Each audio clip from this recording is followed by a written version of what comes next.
Part 2 of Understanding the Debate on Hell. Eternal Conscious Torment.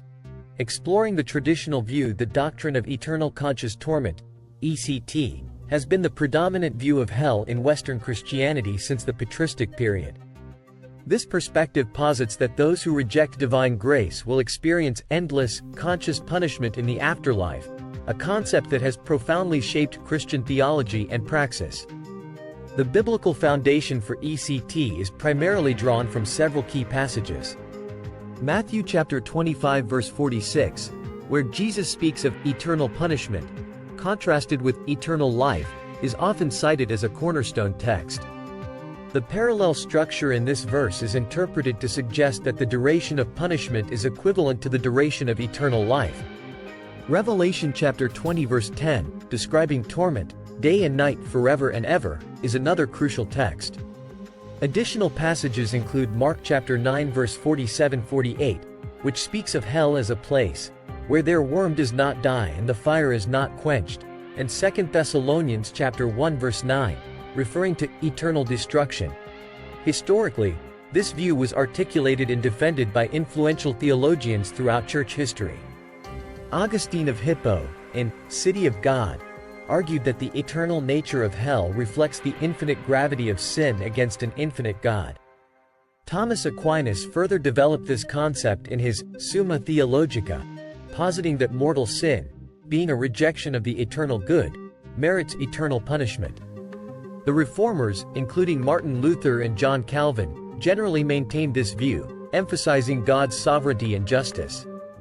Proponents of ECT, including contemporary theologians like J.I. Packer, R.C. Sproul, and D.A. Carson, argue that this view upholds divine justice and the gravity of human choice.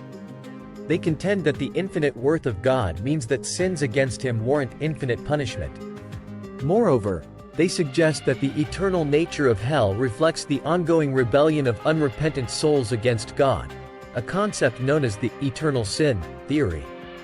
The philosophical underpinnings of ECT often involve discussions of divine attributes.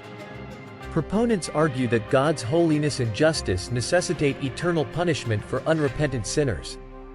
They contend that sin against an infinite God accrues infinite guilt, requiring infinite punishment. This view often correlates with particular understandings of divine sovereignty and human free will, typically aligning with compatibilist frameworks. Critics of ECT often question how eternal torment aligns with God's love and the principle of proportionate justice. In response, defenders argue that God's love is perfectly balanced with his justice and that human beings, continuing to sin in hell, accrue further punishment. Some proponents also argue for a more metaphorical understanding of hell's physical torments, focusing on the spiritual anguish of eternal separation from God. The ECT view has significantly influenced Christian soteriology and evangelism. It often underlies urgent calls to salvation and has shaped much of Christian eschatology. This perspective emphasizes the eternal consequences of one's decision regarding Christ, potentially motivating both evangelistic fervor and personal piety.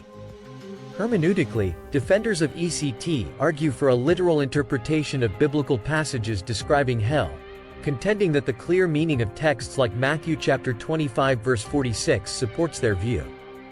They often critique alternative interpretations as eisegetical attempts to soften the Bible's teaching. In terms of systematic theology, ECT is often integrated with particular views on the atonement, especially penal substitutionary theories, anthropology, emphasizing the eternal nature of the soul, and eschatology, typically aligning with premillennial or a millennial framework. As we continue our series, we'll explore alternative perspectives that have arisen in response to the challenges posed to ECT, considering how different theological frameworks approach the complex issues surrounding divine justice, love, and the ultimate destiny of humanity.